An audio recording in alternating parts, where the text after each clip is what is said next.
دراصل یہ پوچھنا چاہ رہے ہوں گے کہ آج کل کے پریزنٹ یہودی تو حضرت عزیر کو اللہ کا بیٹا نہیں مانتے، تو میں نے تو اپنی کئی ایک ویڈیوز میں یہ بات میں نے ہی بتائی ہے کہ اس وقت جو یہودی ہیں وہ موحد ہیں، ان میں شرک کوئی نہیں ہے۔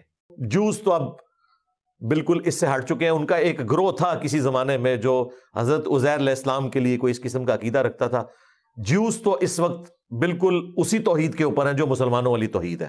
جیوز تو اس وقت بالکل اسی توحید کے اوپر ہیں جو مسلمانوں والی توحید ہے۔ یہ تھا مرزے کا ایک بیان، اب مرزے کا دوسرا بیان بھی سن لیں۔ اسلام کے علاوہ تو کوئی بھی ریلیجن پرفیکٹ توحید کے اوپر نہیں ہے۔